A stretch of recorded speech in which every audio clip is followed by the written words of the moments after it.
छत्तीसगढ़ के दुर्ग जिले में जमीन की गाइडलाइन दरों में की गई रिकॉर्ड बढ़ोतरी और दुर्ग के पटेल चौक में हुए प्रदर्शन के दौरान पुलिस द्वारा किए गए कथित लाठीचार्ज के विरोध में राजनीतिक तापमान बढ़ चुका है। इसी क्रम में कांग्रेस के भिलाई नगर विधायक देवेंद्र यादव आज दुर्ग के गांधी पुतला के पास भूख हड़ताल पर बैठ गए हैं। इस विरोध कार्यक्रम में कांग्रेस के कई वरिष्ठ नेता, कार्यकर्ता तथा रियल एस्टेट कारोबार भी बड़ी संख्या में उपस्थित रहे। बता दें कि इस धरना प्रदर्शन में अपने बीच विधायक देवेंद्र को शामिल होने पर कांग्रेसियों में उत्साह और एनर्जी का संचार बना हुआ है। आपको बता दें कि रियल एस्टेट कारोबारियों के नई गाइडलाइन दरों का विरोध कर रहे हैं। उनके अनुसार जमीन की कीमतों में 800% तक की बढ़ोतरी से आम नागरिक के लिए घर बनना बेहद कठिन हो चुका है। कारोबारी वर्ग का कहना है कि सरकार ने इतने बड़े फैसले से पहले ना तो जनता को विश्वास दिलाया, ना ही किसी प्रकार का संवाद किया। इसके विरोध में जब वे कुछ दिन पूर्व धरना प्रदर्शन के लिए दुर्ग के पटेल चौक पहुंचे, तभी पुलिस द्वारा उन पर कथित रूप से लाठीचार्ज किया गया, जिसमें कई लोग घायल भी हुए हैं। इसी पुलिस कार्रवाई को लोकतांत्रिक बताते हुए विधायक देवेंद्र यादव आज आम नागरिकों और कारोबारियों के समर्थन में भूख हड़ताल पर बैठे हैं।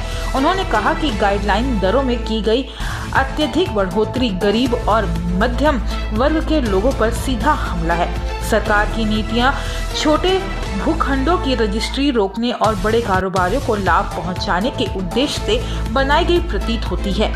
उन्होंने स्पष्ट कहा है कि सरकार को यह फैसला वापस लेना ही पड़ेगा और जब तक जनता के साथ न्याय नहीं होता, उनकी लड़ाई जारी रहेगी।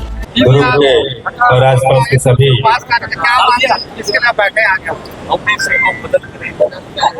कलेक्ट्रेट दरों में जिस तरीके से जमीन के बढ़ोतरी हुई है और ये पूरा फैसला बिना आम जनता को कॉन्फिडेंस में लिए किया गया है, न किसी से संवाद हुआ है, न किसी से चर्चा हुई है।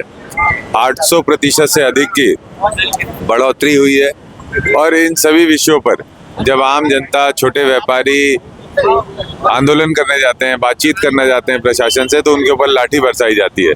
इससे साफ दिखता है प्रदेश की सरकार नहीं चाहती गरीब व्यक्ति का आशियाना बने, उसका घर बने और उस एक षड्यंत्र के तहत केवल बड़े जो कारोबारी है उनको फायदा पहुंचे, आम लोगों को नुकसान हो, इसलिए छोटे भूखंड की रजिस्ट्री पर रोक लगाई गई है और इतनी अत्यधिक कलेक्ट्रेट दर पर वृद्धि की गई है। पूरा प्रदेश में इसका विरोध किया जा रहा है, लेकिन शासन जो है उस पर चर्चा करने को भी तैयार।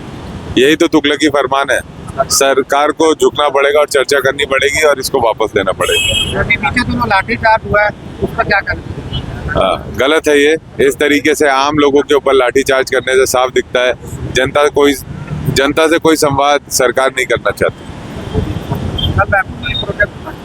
लगातार आंदोलन जारी रहेगा। कांग्रेस पार्टी मजबूती से छोटे व्यापारी, किसान, आम जनता के साथ खड़ी है।